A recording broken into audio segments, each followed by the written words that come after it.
everyone, welcome to the March 28th edition of the TimeformUS Pacecast. I'm David Aragona here with my usual co-host Craig Milkowski, and we are looking back at a full weekend of racing that took place around the world. Grade 1, Grade 2 action, Derby preps, a lot to talk about on this podcast. We'll begin things at the fairgrounds where they did run that 100 qualifying point Derby prep, the Grade 2 Louisiana Derby on Saturday. Plenty of stakes action to discuss from that card. That's also what we handicapped on the forecast last week, so we'll recap a little bit of that.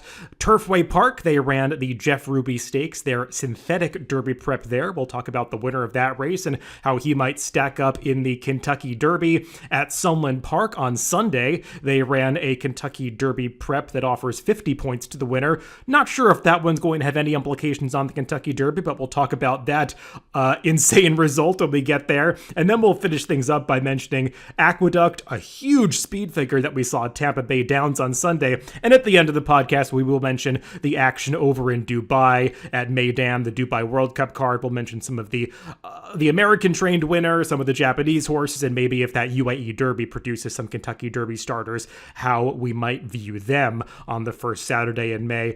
But Craig, as we dive in, we're going to begin with the fairgrounds. And I tweeted at the end of Saturday that it was a pretty good day to be a TimeformUS forecast listener. I got some really nice messages from people about the results on Saturday, and we always try to give out good opinions on this show. And it's nice when things actually work out because it does take quite a bit of luck. But it's also great to not just know that people are listening, but to hear that the feedback that we actually help them win, whether it was the pick five or win bets throughout the day. It's just nice to hear that from the listeners. So thanks for everybody who reached out, and it was a good day.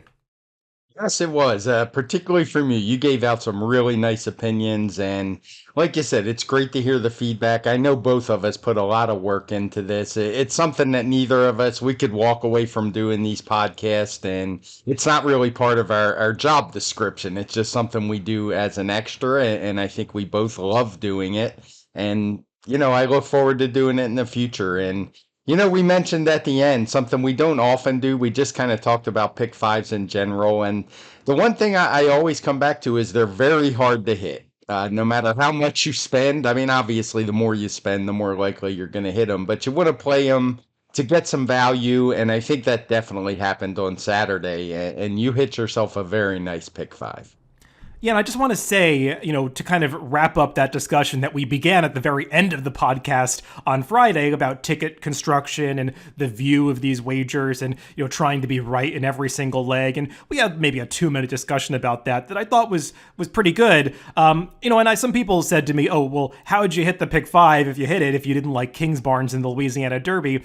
And that's something we were touching upon at the end of the podcast, that you don't want to set yourself up in these pick five wagers to have to be right in every single leg. And I mean, I was lucky enough to have some luck in the Fairgrounds Oaks, the New Orleans Classic, and the Muniz that, if you play your ticket in a smart way and you try to be right 2 or 3 times in the right kind of races, then you should be able to spread enough in the other races to capitalize on those opinions throughout the sequence. So yeah, I didn't have Kingsbarns in my top 4 picks, but if you were able to construct the ticket in a way that capitalized the opinions on South Lawn and West Willpower and Spooky Channel, you should set yourself up to not have to be right in that last leg to win a wager like that.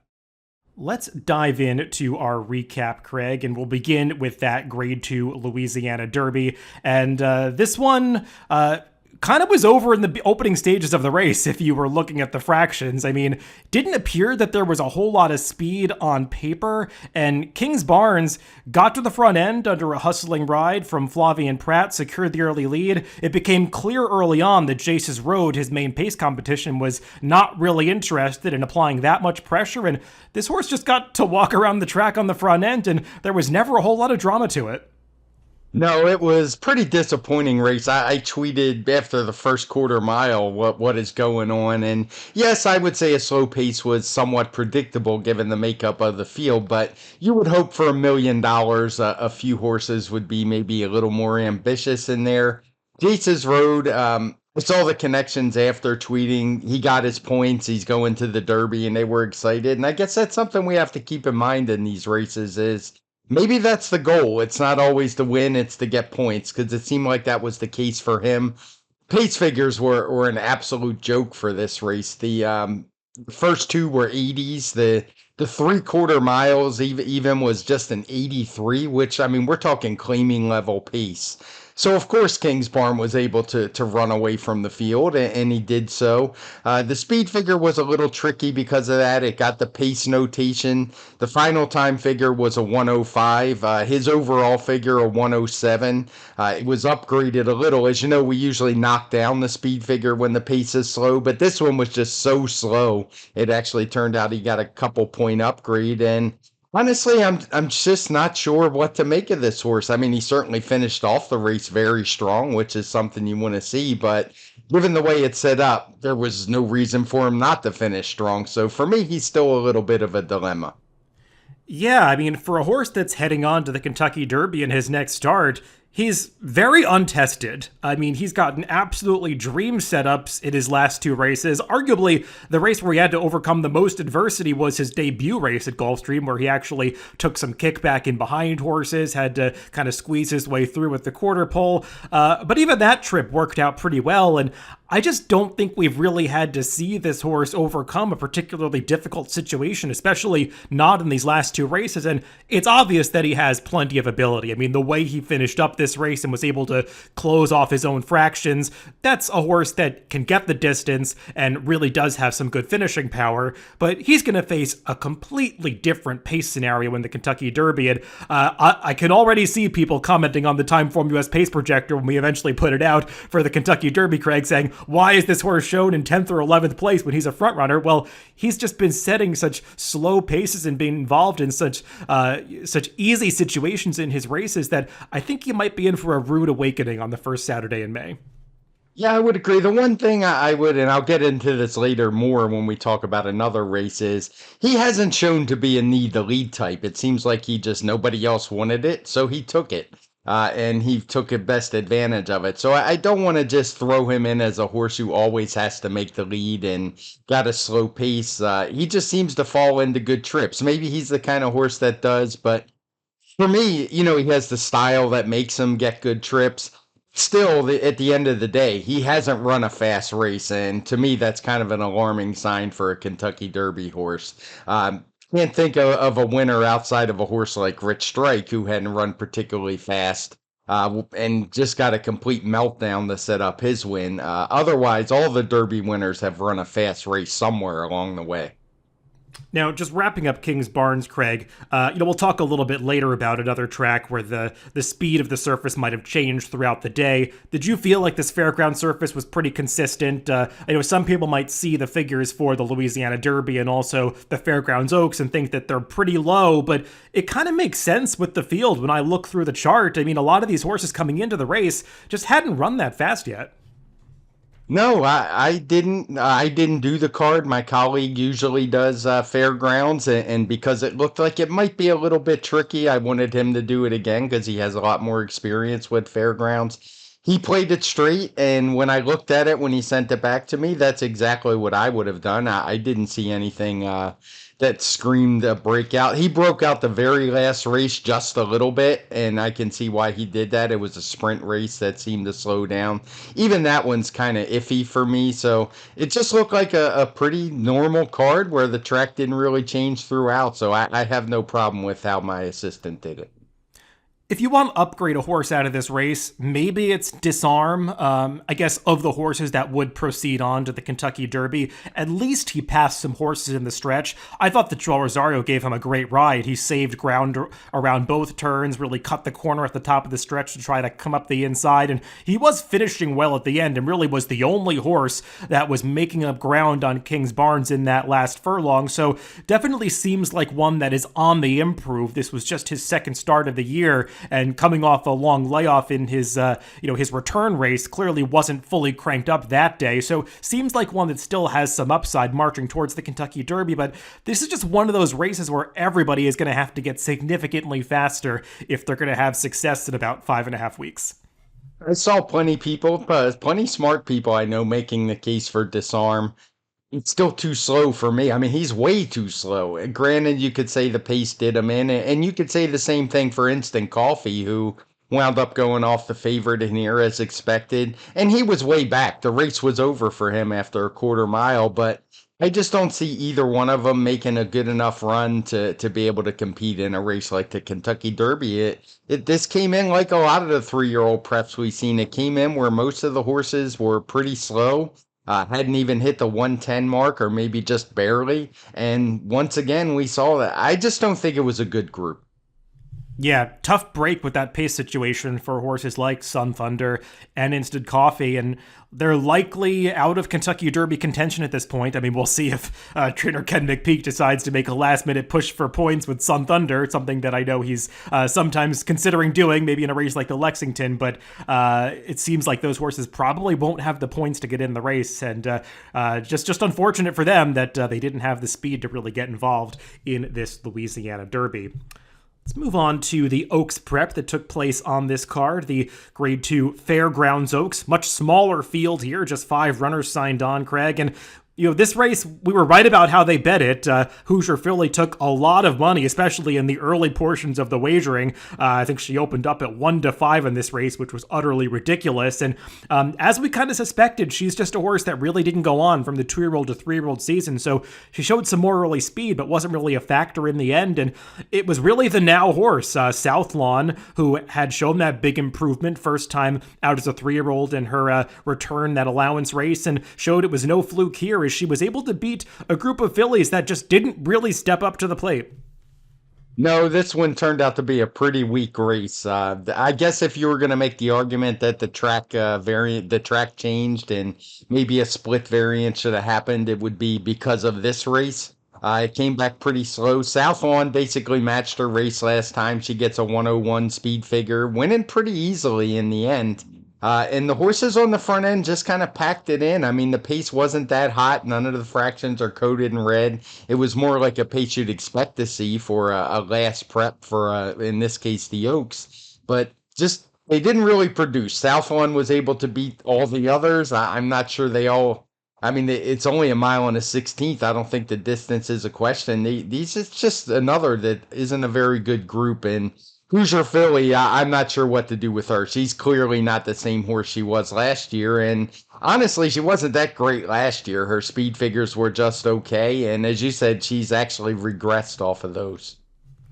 Yeah, I mean, that race that they ran early in the season, I think it was the Silver Bullet Day, that's just one that has kind of come back as a bit of a stinker. I mean, the Alice Look and Chop Chop both regressed out of there. Pretty mischievous, I guess, ran her race to be second. I mean, she regressed a little bit from a speed figure standpoint by a few points down to a 99 here, but she just couldn't hold off that late push of Southlawn, who, when I watched that allowance race in her return, you could see that she was a horse that just really responds to pressure at the ends of her races. When she gets asked, she really delivers. And once she got out into the clear under Rayla Gutierrez, you could see that she was just going to grind this field down. And that's what it was. I mean, it was a grinding performance. I wouldn't say that it was overly impressive, but she was the one that was finishing across the wire, whereas others just were very tired at the end of this race. So not really sure what to make of this as far as the Kentucky Oaks picture, Craig.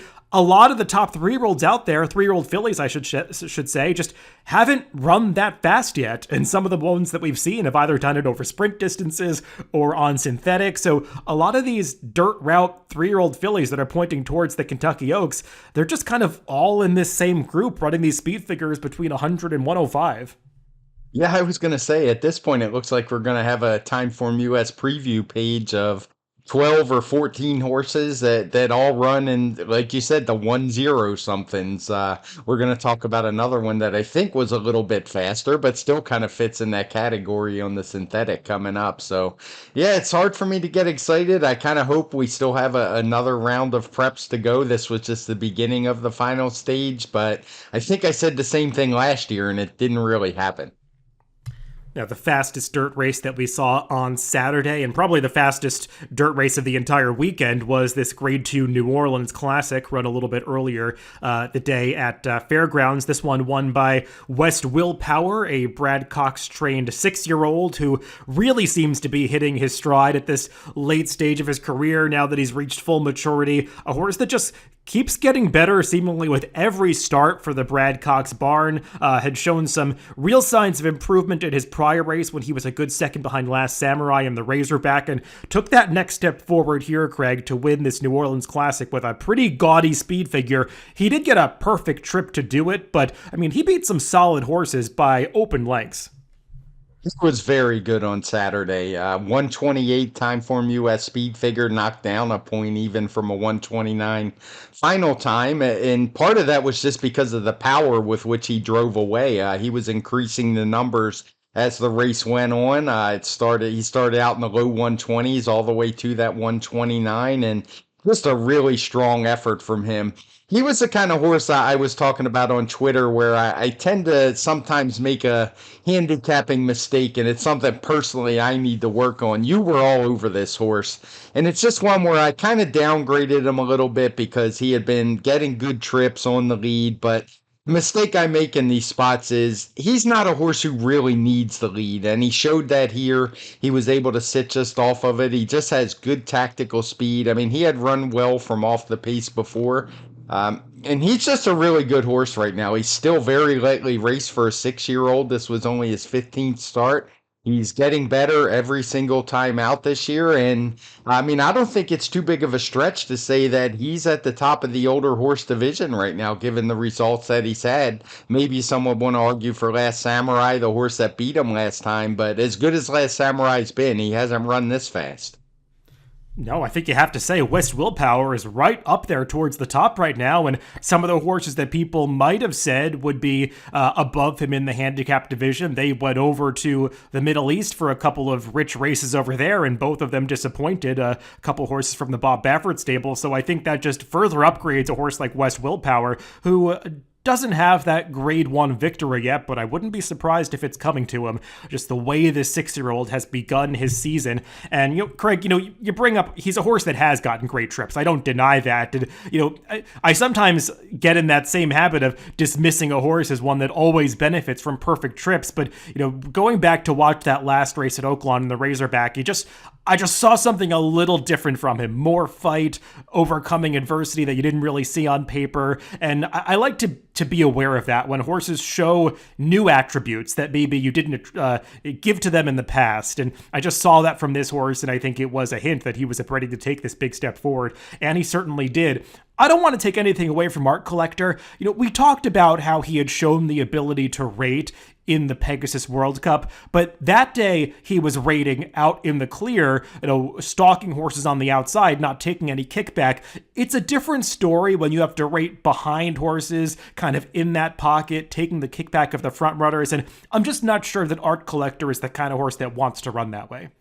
No, I don't think he liked that trip at all. And I'm in no way saying he would have beat West Willpower. I don't think he would have. But it seemed like he resented being back in behind the horses. He never really looked comfortable. And you could also kind of see it in the way he finished. As they turned for home, it looked like Mr. Wireless was going to run right by him. But once Art Collector got in the clear, he was able to dig down and actually hold him off pretty easily. It's not like Mr. Wireless is Silky Sullivan with his relentless finishes, but he's a good solid horse and look to have his measure, but I really do think Art Collector wants to be kept out in the clear. Yeah, it's kind of funny. These are both horses that are 6 years old. They're actually both by Bernardini, who I don't. Most people don't consider Bernardini or the recently deceased Bernardini as one of the top sires in the country, but he definitely can sire some horses who improve over time, and I think these two are great examples of that. And Art Collector is a horse that I always kind of viewed in the same way as West Willpower, that he's this all-or-nothing type who really needs things to go his way, and I think we're seeing a little more versatility from Art Collector in these last couple of races, because being that all-or-nothing stereotype, I kind of was expecting him to completely throw in the towel at the top of the stretch and finish off the board, and I was actually kind of impressed with the way he was able to battle on and secure second here in such a fast race. So he's also in a very good form to start his 6-year-old season, and one that could continue to make some noise in this handicap division. And I just wanted to mention a couple others. Our collector ran a 123, so he did regress a little off that 127 in the Pegasus, and I think visually that makes perfect sense. There's no way he ran the same race, but he ran pretty good. Mr. Wireless ran his usual 121, and I know a horse that we liked, Rattle and Roll. He did take that jump back to his last year's figures. He ran a 121. It just wasn't good enough in this group. I would guess the big disappointment in this race had to be Pioneer of Medina, who just he finished next to last, didn't really do much running at all at really any point in the race. He was fairly close up to the pace and threw in the towel. So he definitely was one I think some people were looking forward to taking a step forward that didn't happen.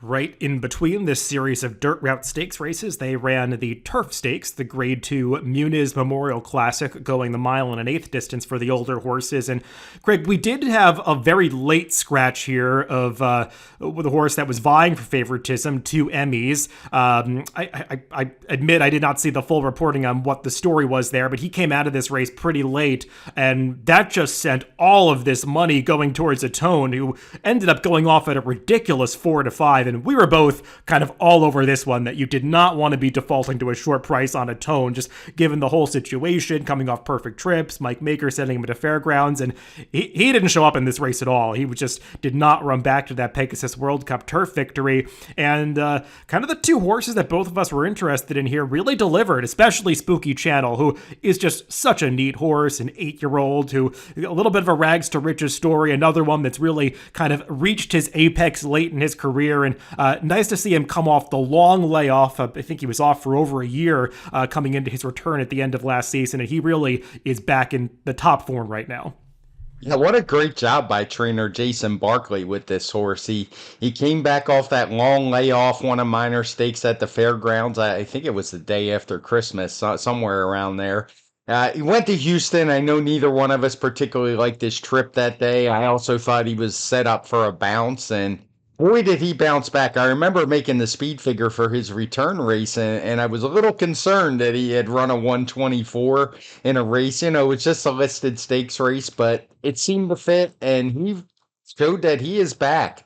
He ran a 125 on this day. He was able to grind down Rising Empire, a horse who kind of defaulted to the lead, I guess. Not sure what the plan was there, but it worked out very well. I'm not knocking Florent Giroux at all.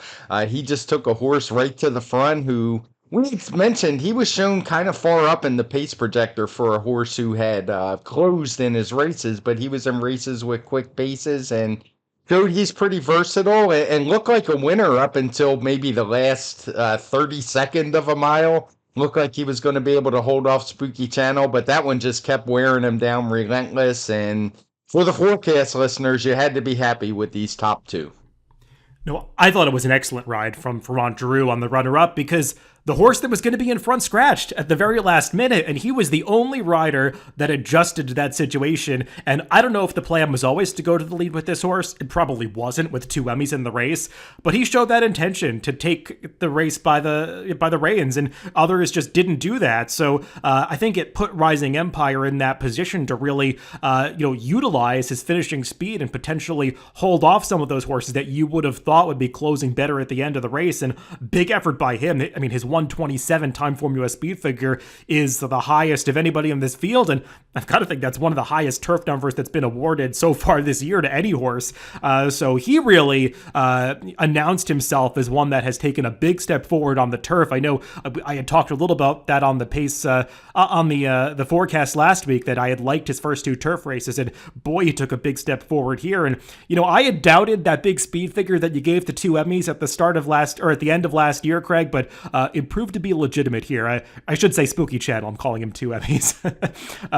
Spooky Channel, he got that big speed figure back in December, and he really delivered here. Just a nice horse, and one that has so much versatility with regard to distance. I mean, you can go as far as a mile and a half, was successful going the 9 furlongs here, so I'll be excited to see what they do with him for the rest of the year.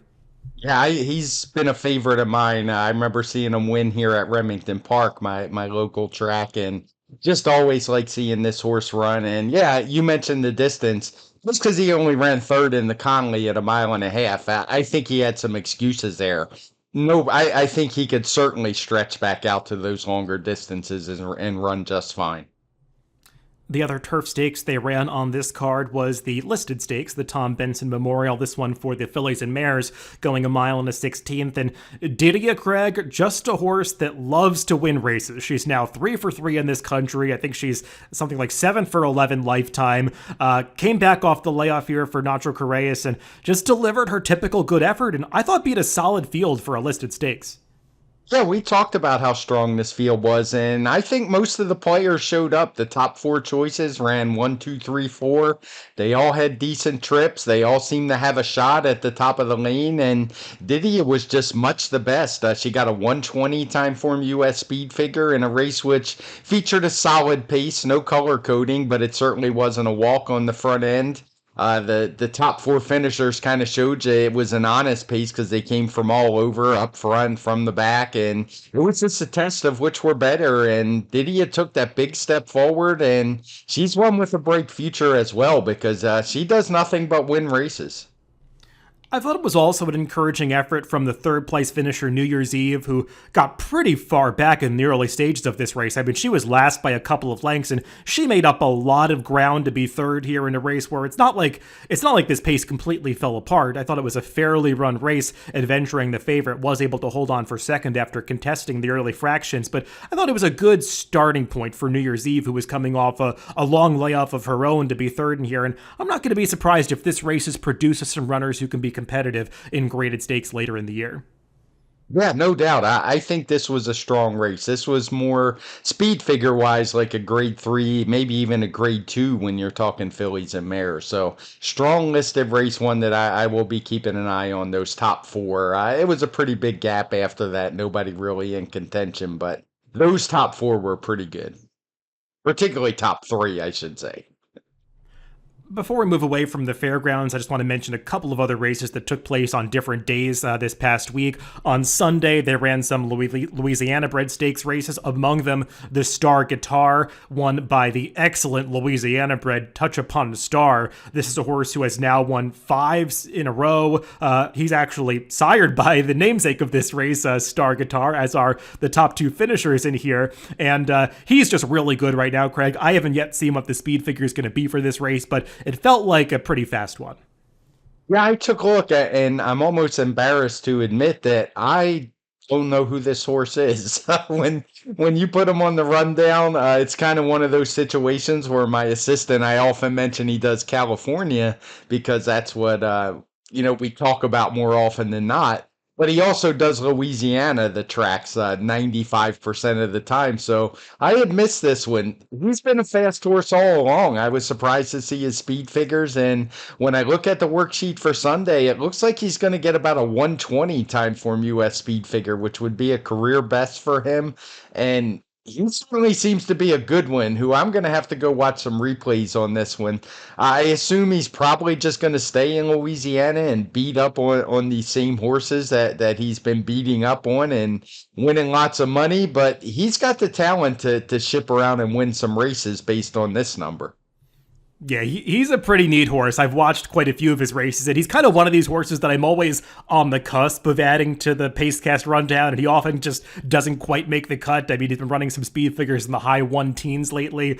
I think he broke his maiden at Evangeline by 21 lengths, and since then, he's just been like reeling off these stakes victories, especially recently going longer. So, I mean, he's superior to his Louisiana-bred competition right now. I don't know if they're ever going to try open company with him, but he's a pretty good horse. He's won 6 out of 8 lifetime, so just a neat regional horse that some people might want to dive into or watch some of his races.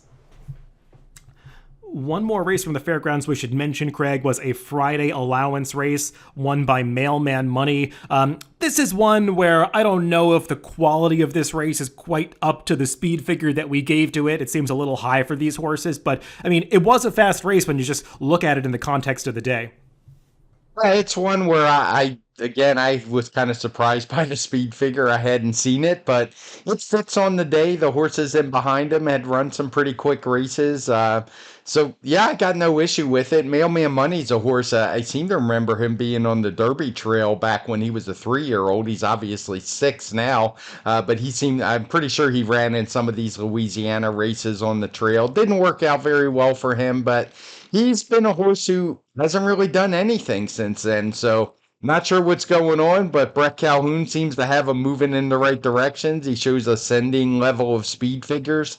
He was a pretty well beaten third to Zozos last time, but even that improved over his previous race and just kind of a big jump here. So a race I'll be keeping an eye on for sure. Yeah, he was actually fourth in the 2020 Risen Star. Never really panned out as far as having success in stakes company after that, but this obviously one of the better performances of his career. You will note when this speed figure shows up in the PPs in subsequent starts, it's going to have that N notation. And Craig, I think I've memorized all of these by now. I believe the N is for a race that the speed figure maker thought about breaking out and did not break out. So that might just be a code that says to you, this is one that the speed figure maker didn't have full confidence in, so maybe you want to regard this one with a little bit of skepticism until we get some runbacks. Yeah, that's exactly what it means. And I try not to use it too often, but in this case, my assistant did. I mean, I do use it, and I think this is the perfect spot to use it because it does look a little high, but there's no real evidence. It was kind of in between other races. It was right in the middle of the card. So it's one of those that if you break it out, you're just kind of guessing, and we'd rather go with the clock unless there's evidence to the contrary. Let's move on to the next track, and that is Turfway Park, where they also ran a Kentucky Derby prep that offered 100 points to the winner, and the horse that received those precious points was Two Phils, who has now solidified his spot in the Kentucky Derby with this pretty convincing Jeff Ruby Stakes victory, Craig. This was not the kind of race when I handicapped it where I was expecting anybody to win by over 5 lengths, but boy, Two Phils really took to this synthetic surface at Turfway, and kudos to Larry Ravelli, who seemed like he was taking a little bit of a risk running this horse who really had only been on the dirt so far, switching to the synthetic to try to secure that Kentucky Derby berth. He probably did have a lot of confidence that this horse was going to handle it. It makes sense. Larry Ravelli has had a lot of success campaigning horses on synthetic tracks, so he definitely had some insight into Two Phil's aptitude for this surface, and he definitely took a big step forward to win this Jeff Ruby Stakes on Saturday. Yeah, this was a big race by him, no doubt. It's not the pace was solid, but none of it was coded in red. He was in the middle of the pack, but it's not like he was far back. I don't think he was ever as far as 3 lengths back in the field, and just a really strong finish from him. He was a horse who looked like he might be going on to win the Risen Star, I believe it was last time. Kind of hung in the stretch, but I actually thought it was a pretty tough trip that day. He might have moved too early into that pace, which would explain the visual that he hung. And boy, did he take a step forward here. He's going to wind up with a 121 Timeform US speed figure, which I think puts him at the top of the 3-year-olds if memory serves. And it was one that my partner did this one as well. He split the races out, didn't break it out. He split the variant, had the track getting faster as the day went on, which made perfect sense when I looked at the worksheet. I mean, I don't think anybody would argue this horse ran like a 130 Timeform US speed figure, but the 121 is pretty darn good. And the question for me is, did he really like the synthetic, or is he just moving forward and can transfer this form back to dirt? Yeah, I think that's the question that everyone's going to try to be answering as they handicap the Kentucky Derby, because this kind of performance says that he might be towards the top of the list of contenders. You have to wonder if he's going to be able to translate this to the dirt track at Churchill Downs. But like you said, he had run a little better than it might seem, or the results might indicate, in those prior 2 dirt races at Fairgrounds, where arguably both times in the Lecomte and the Risen Star, he was somewhat against the flow of those races. So Two Phils, this performance might not be the fluke that it seems on paper. He's a pretty good horse. I don't know if any of the others in this race, Craig, are going to move on to the Kentucky Derby. I guess Major Dude might have the points, but he's really more of a turf horse, so I don't know what his connections are going to decide to do. But this was a race that I thought was one of decent quality. We already know that Major Dude is a very good turf horse, and I think he's going to have success when he eventually goes back to that surface.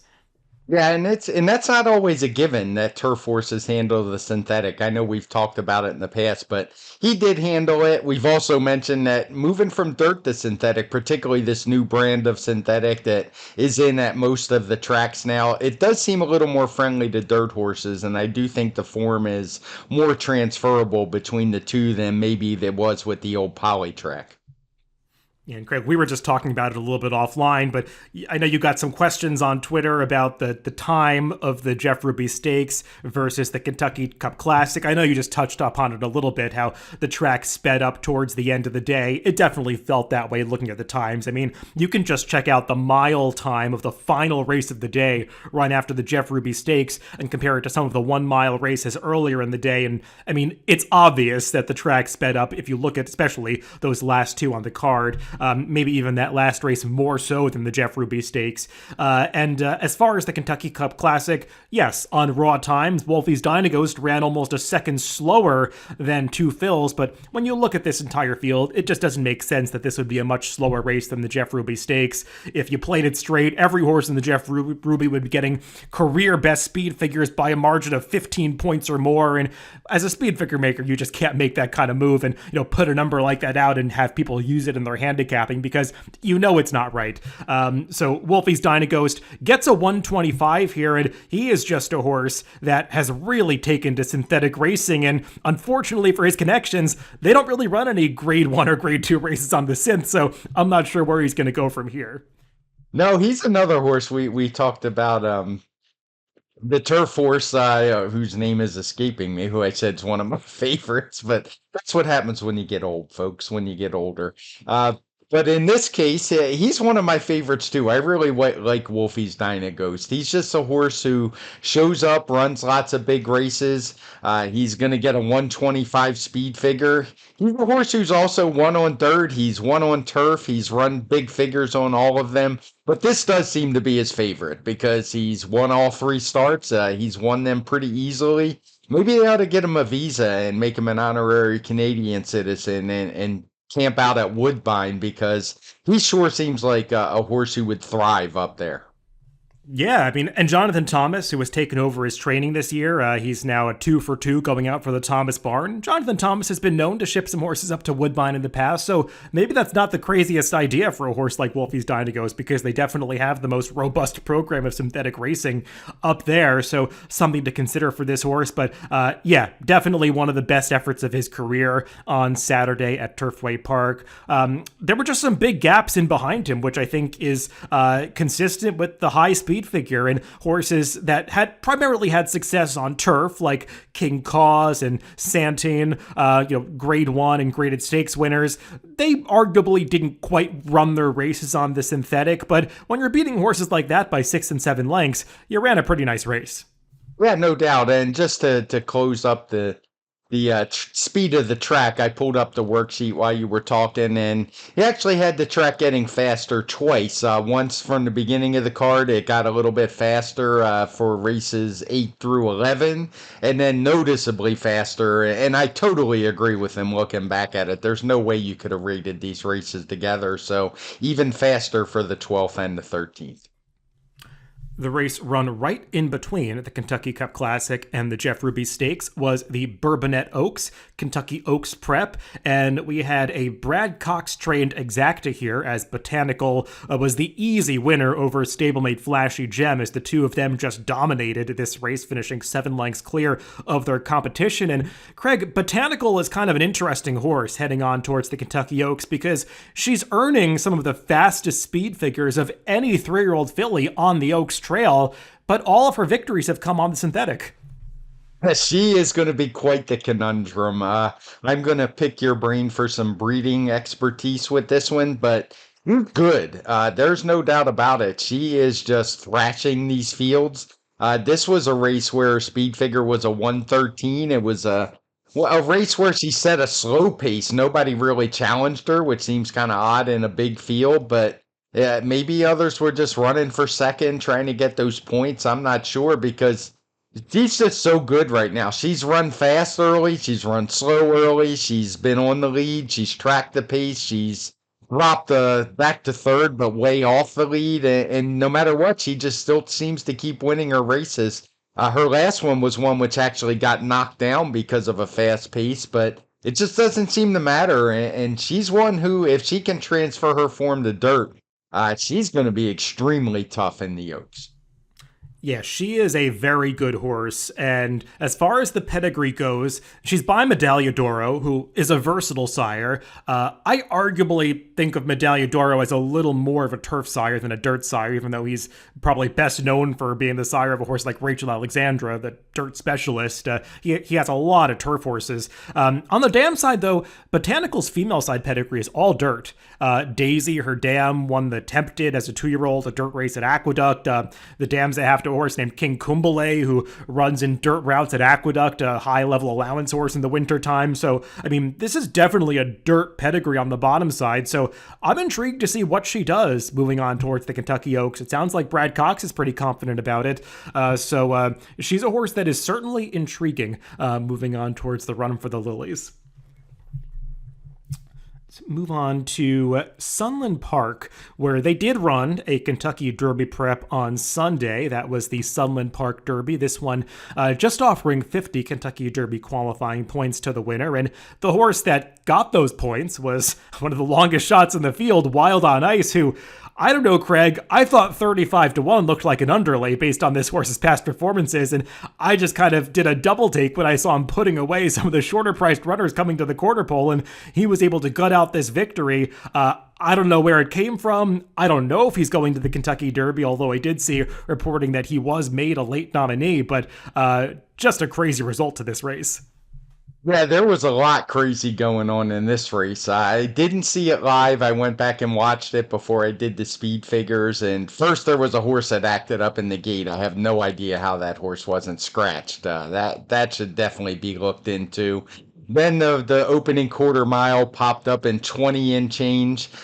This was pretty clearly caused by birds. That can happen anywhere. As the horses were getting close, I've seen it often. There was just a big flock of birds nearby. They went scattering and obviously tripped the beam. So I sent in the time that I thought it was to Equibase. It was like a 22.60 something or other, which fit perfectly with the race. So no big deal on the timing. But the result of that race, I don't know where that came from. Looking at the PPs, I wrote to a couple of friends of mine who have both been on the show before, Chuck Simon and Barry Spears. And I was like, that horse was 35-1. He was like 3,500-1 on paper. I don't know who was betting that horse even at 35-1. But he ran a nice race, got the job done. The speed figure isn't much. It kind of matched his. It came back as just a 96. I thought about going back and timing the races because timing isn't always a forte of Sunland Park, shall we say. Some of the races looked a little bit iffy, but it seems fine to me. It just looks like a case where the horses who took the money just didn't show up for whatever reason, didn't handle the surface. Wild on Ice kind of just ran his race, and it was good enough to get the job done.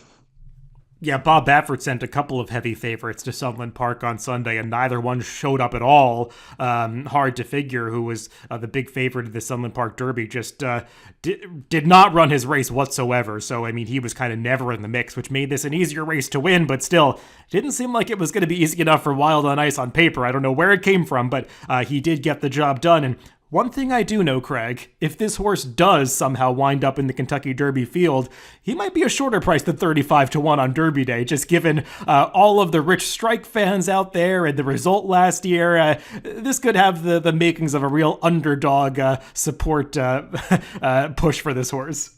Yeah, I didn't mention, I don't think the speed figure is a 96, which is just way, way, way below any possible way this horse could be competitive in the Kentucky Derby.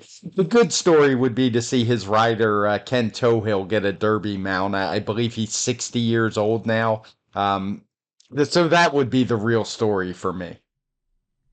Yeah, I agree with that. That would be a pretty cool story. And, I don't want to disparage any horse that's made it into the Kentucky Derby. I mean, it's going to be a handicapping race. And as handicappers, I think we both would not be picking this horse or giving him a real shot in the race. But it is a cool story. And you like to see those stories for a race like the Kentucky Derby actually develop.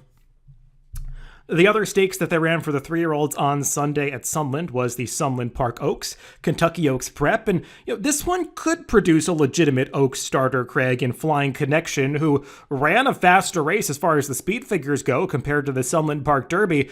It became an easier race when her main rival, that Bob Baffert trainee doing it the hard way, just didn't show up at all, but at least Flying Connection came through with another good performance routing on dirt.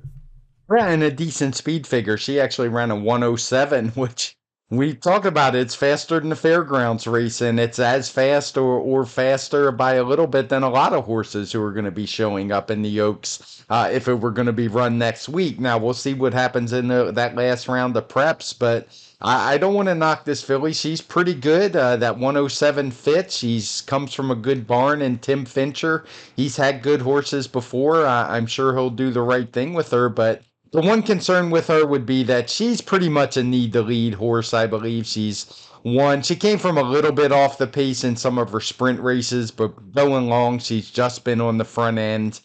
When she hasn't made the lead, the results haven't been too good, even in the sprint. So that would be my one concern with her. She would be a pace factor in the Oaks, but she's almost assuredly going to face other speed.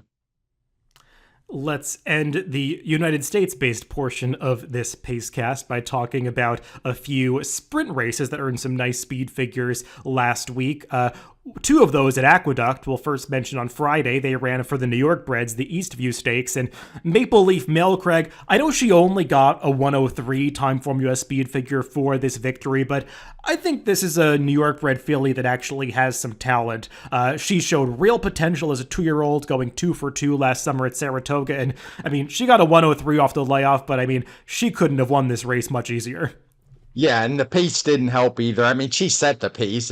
I don't want to say that she got a bad pace set up, but she was just so much better than the other horses in this field. She was 1-5. It almost felt like an overlay looking at the PPs of the others. She was just so much better. Just a big race from her. I have no argument from you. The final time was a 107. And I would argue it probably could have been faster, something I don't often do, but she just looks like a really good filly who's probably good enough to try open company at some point, running speed figures like I think she's capable of.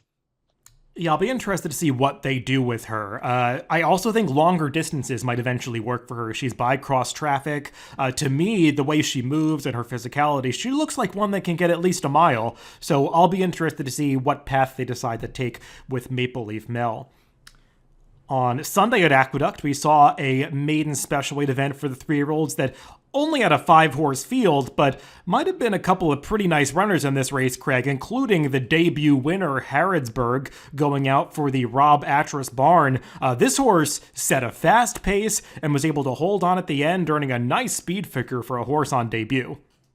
It was one when I saw the worksheet, I was like, whoa, who was this horse? I didn't know. I had to pull up the PPs, and it was a big race for Harrodsburg. As to say, he did get a 5-point pace upgrade due to that pretty quick pace early on. I really liked how he opened up on the field around the turn. It wasn't just that he outbroke everybody and ran well. He was pretty explosive on the turn. Was able to finish up the race strong. And in addition, the Chad Brown horse that ran second, Okasik, I guess you would say. So it looks like the singer of the Cars, maybe. It's named after him. He got a 105, and he ran a winning race most times in a maiden race. So the horseback in third, Shreveport, was one who had shown some ability. Actually went off the favorite in here, had run high 90 speed figures the last couple of times, and these two just made short work of him and really left him in the dust. So I do think this is going to turn out to be a pretty strong maiden contest. I agree. There were some stories going into this race that a few of these firsters had trained well in the morning and they really delivered in the afternoon. Not sure how far Harrodsburg is ultimately going to want to go. He's by constitution. The Dam was a stakes-winning sprinter, a horse that speed was the focus for her. So we'll see if this one has distance limitations, but definitely a nice debut effort for this Rob Atras trained runner. Speaking of the sprinters, let's move on to Tampa Bay Downs, and we'll talk about the 3-year-old filly that is definitely head and shoulders above her class right now, and that is Money's Gold. Not one that we're going to see in the Kentucky Oaks, at least I don't think so, but wherever she does show up next time, she is going to be a heavy favorite off of this performance in the sophomore fillies at Tampa Bay on Sunday. 7 furlongs in just a tick over 120 flat.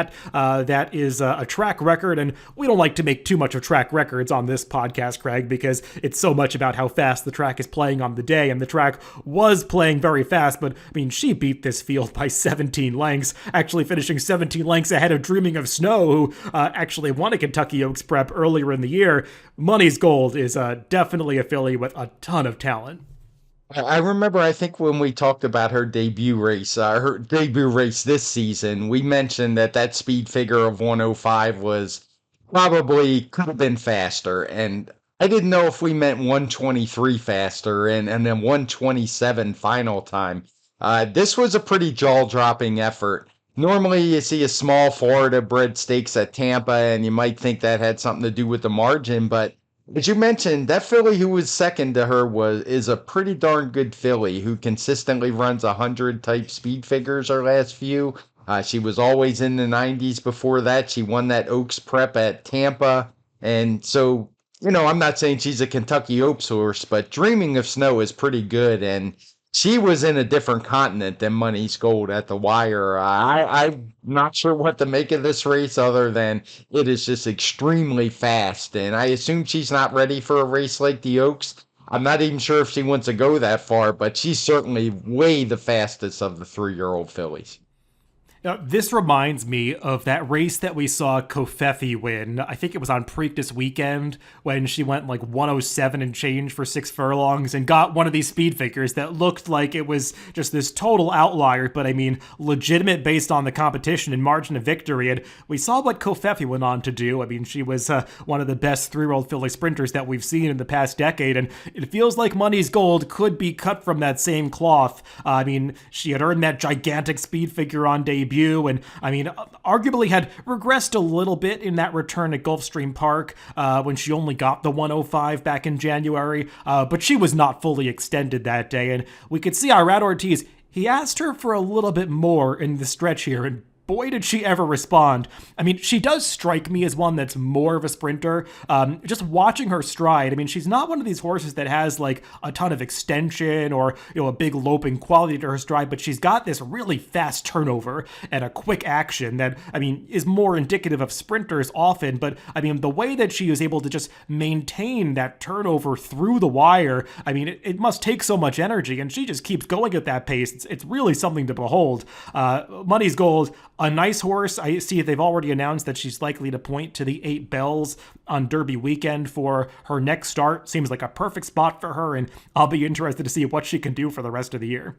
Yeah, this is one that's must-see TV for me. She's won 3 races by a combined 38 lengths so far. You mentioned Kofefi. I've seen comparisons to Gamine earlier in her career, and I can't really argue with them ability-wise. She just looks like the real deal. Well, Craig, let's wrap up this podcast by just giving a brief mention to some of the races that took place over in Dubai on Saturday. We usually have a lot of American participation in these races, maybe a little bit depressed in that department this year, but just want to mention some of these major races like the Dubai World Cup. I mean, as we've become accustomed to on a lot of these days, nights, or mornings for us, Japanese domination in a lot of these races, and that was certainly the case in the World Cup, as Ushba Tesoro, who was one of the lesser heralded of the Japanese competitors in that race, really one of the only ones that wasn't coming out of the Saudi Cup in his prior start. He got the victory here in kind of an amazing last to first run, but the pace seemed like it really set up that late move for Ushba Tesoro. Yeah, I would agree. I'm actually going to work on pace and speed figures this week, probably tomorrow and the next day. Just it's a fun exercise I do most years, but I also want to do it because we'll probably have a shipper or two maybe for the Kentucky Derby, and we want to add those horses to the pace projector as we did last year, and that proved pretty beneficial and actually was foreboding of what was going to happen in the Derby. Not necessarily to pick the winner, which neither of us were able to do, but just a good fast pace. So the Japanese horses are certainly looking very good. The problem is in these races, there's so many that you still have to pick the right one. And in this case, it proved to be tough. I haven't even looked up the time form or the regular time form UK ratings on these horses. I'll do that later this week and put those out there. I would guess this has to be at least a 120 for a race of this quality. So not sure what to make of it. The American horses didn't show up. We probably won't see any of these horses in the States, but the Japanese horses are coming. They're getting very, very good, and there used to be a pretty big gap back on the dirt. I'm not sure that gap's as big as it used to be. Yeah, Ushba Tesoro is a horse that had began his career on turf in Japan, and like a lot of these Japanese dirt horses, switched over to dirt late in his career and showed an affinity for that surface. He's a son of Orfèvre, that horse that kind of heartbreakingly lost the Arc de Triomphe a couple of times for Japan, but has actually proven to be a good dirt sire in Japan. And Ushba Tesoro definitely took to that surface here and got a great ride from that top Japanese rider, Yuka Kawada, who showed a lot of patience riding this horse from the back of the pack. Not something that's easy to do at Meidan, making that last to first move, but given the pace of this race, he was able to pull it off. And the big American disappointment in this race, of course, was Country Grammar, who was trying to win this race for the second year in a row, Craig. And I don't know. It would be a little weird for me to view Country Grammar as a two-time Dubai World Cup winner, just, given who he is and who we know him to be in the United States. So, not surprised that he wasn't quite of the quality to get the job done here. No, he was never really a factor in the race. He made his money when he ran second in Saudi, I think. So he sure made tons of money. You can't blame the connections if they're just looking to rack up some purse money. But as far as what it means coming back to the States, I really don't have much idea. I assume he'll be given some time because that has to be pretty grueling. It was a good race. I looked up the time form rating while you were talking. They gave a 126, which is pretty high for a dirt race coming from time form. So certainly of grade one quality. Just not sure how much it matters to us as people who follow U.S. racing.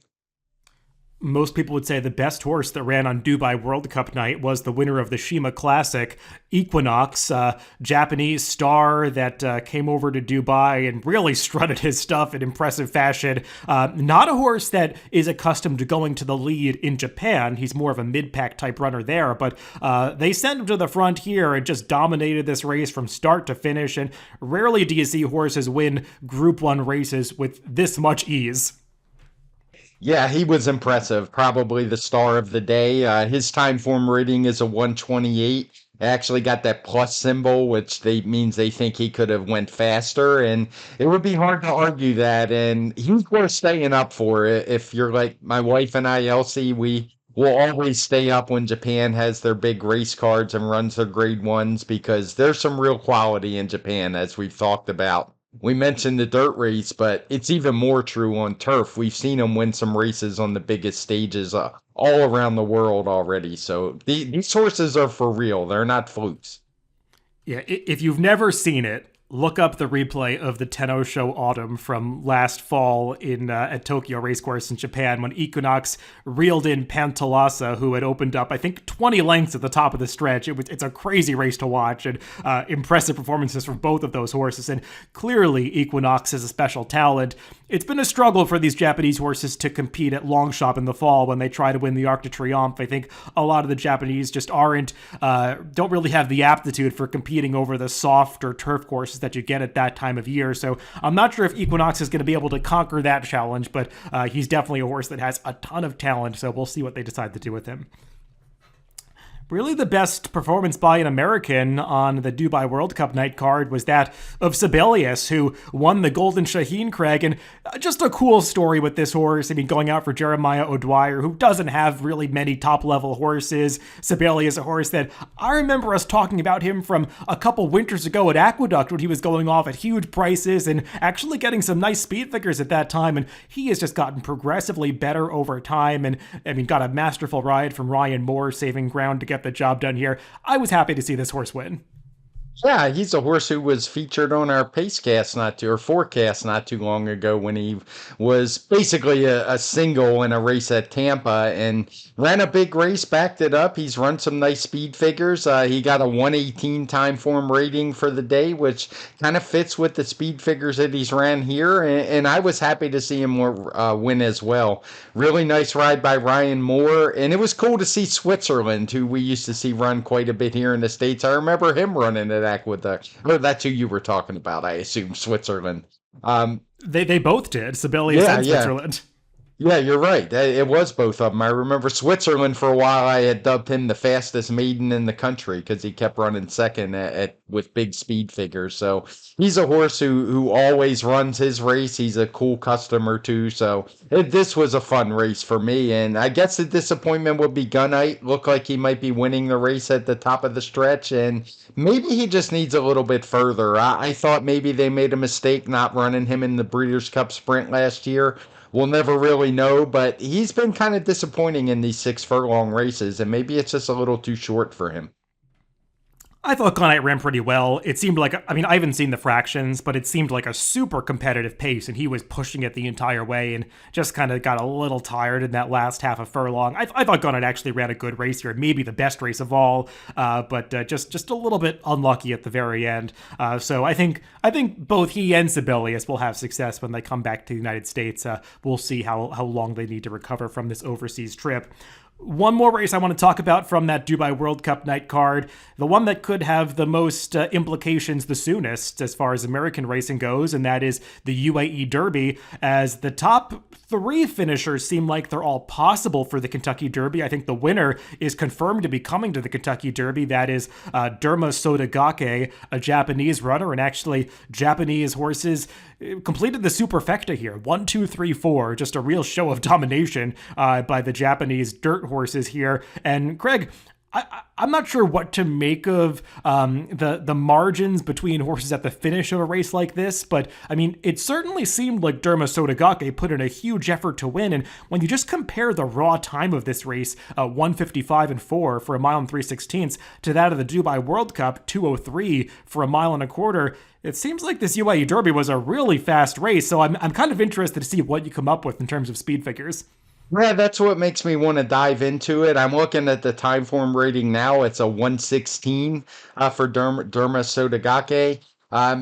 Don't take that as a speed figure. Like, these 3-year-old figures do not compare directly to our speed figures. We make an adjustment before they show up in our PPs. Timeform does the speed figures a little differently. They do weight for age, where they kind of project what this horse will run as an older horse.